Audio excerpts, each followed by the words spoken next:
जय राम जी की। श्री वाल्मीकि रामायण युद्ध कांड 53वां सर्ग। वज्रदंष्ट का सेना सहित युद्ध के लिए प्रस्थान।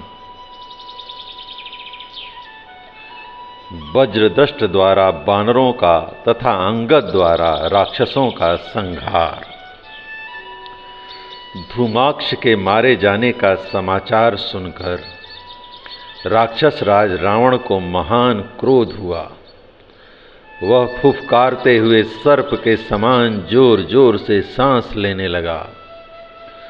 क्रोध से कलुषित हो गर्म गर्म लंबी सांस खींचकर उसने क्रूर निशाचर महाबली वज्रदृष्ट से कहा, वीर, तुम राक्षसों के साथ जाओ और दशरथ कुमार राम और बानरों सहित सुग्रीव को मार डालो। तब वह मायावी राक्षस बहुत अच्छा कहकर बहुत बड़ी सेना के साथ तुरंत युद्ध के लिए चल दिया। वह हाथी, घोड़े, गधे और ऊंट आदि सवारियों से युक्त था। चित्त को पूर्णतः एकाग्र किए हुए था और पताका, ध्वजा आदि से विचित्र शोभा पाने वाले बहुत से सेनाध्यक्ष उसकी शोभा बढ़ाते थे। विचित्र भुजबंद और मुकुट से विभूषित हो कवच धारण करके हाथ में धनुष लिए वह शीघ्र ही निकला। ध्वजा पताकाओं से अलंकृत, दीप्तिमान तथा सोने के साजबाज से सुसज्जित रथ की परिक्रमा करके सेनापति वज्रदृष्ट उस पर आरूढ़ हुआ। उसके साथ रिष्टि, विचित्र तोमर, चिकने मूसल, भिंदीपाल, धनुष, शक्ति, पट्टिस, खड्ग, चक्र, गदा और तीखे फरसों से सुसज्जित बहुत से पैदल योद्धा चले रहे थे। उनके हाथों में अनेक प्रकार के अस्त्र शस्त्र शोभा पा रहे थे।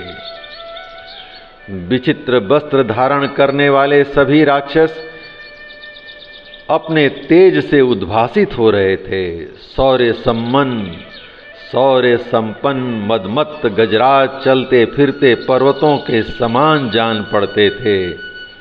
हाथों में तोमर, अंकुश धारण करने वाले महावत जिनकी गर्दन पर सवार थे तथा जो युद्ध की कला में कुशल थे, वे हाथी युद्ध के लिए आगे बढ़े। उत्तम लक्षणों से युक्त जो दूसरे महाबली घोड़े थे, जिनके ऊपर सूरवीर सैनिक सवार थे, वे भी युद्ध के लिए निकल पड़े।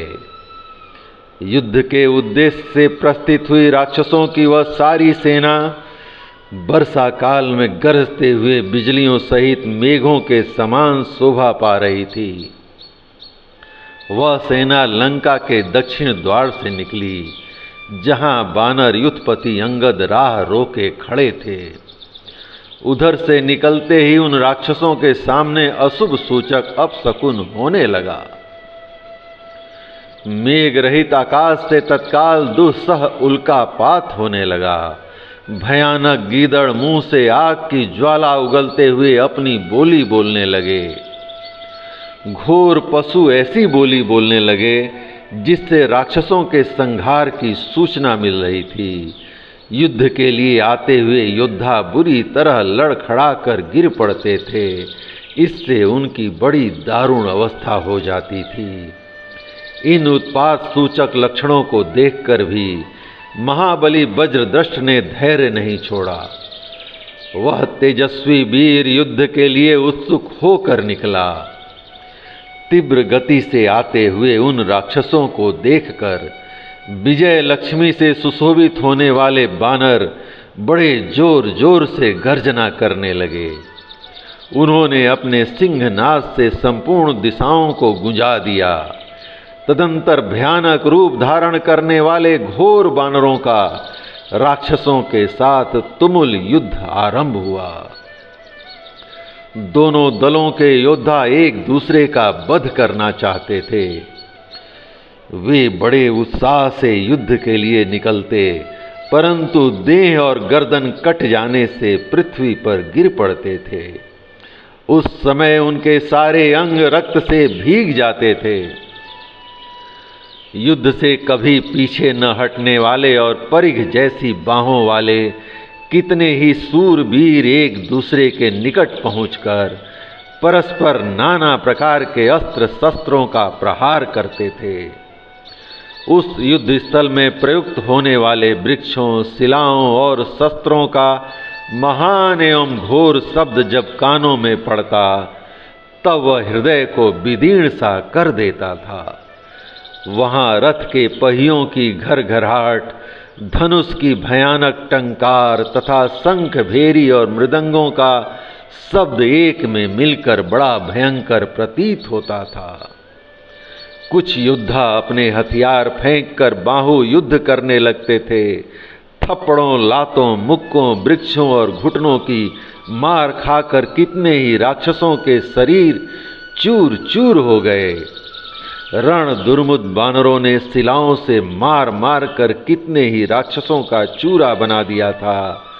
उस समय वज्रदृष्ट अपने बाणों की मार से बानरों को अत्यंत भयभीत करता हुआ तीनों लोकों के संहार के लिए उठे हुए पासधारी यमराज के समान रणभूमि में विचरने लगा। साथ ही क्रोध से भरे तथा नाना प्रकार के अस्त्र शस्त्र लिए अन्य अस्त्र वेक्ता बलवान राक्षस भी बानर सेनाओं का रणभूमि में संहार करने लगे।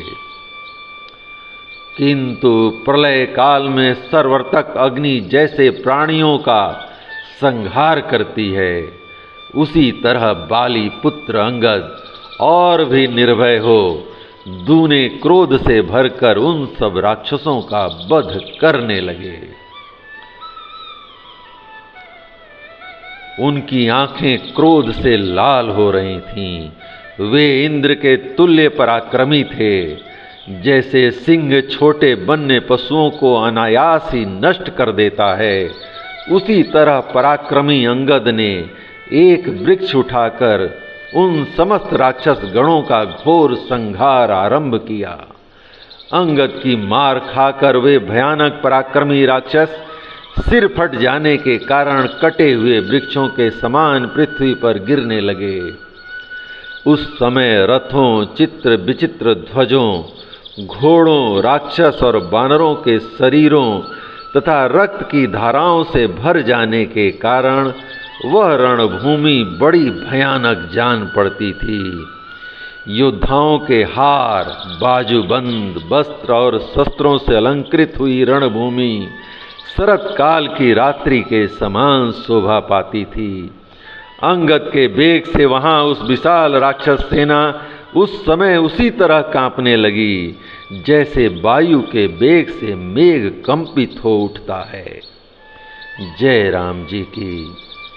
इस प्रकार श्री वाल्मीकि निर्मित आर्ष रामायण आदि काव्य के युद्ध कांड का 53वां सर्ग प्रभु श्री राम की कृपा से पूर्ण हुआ। जय राम जी की।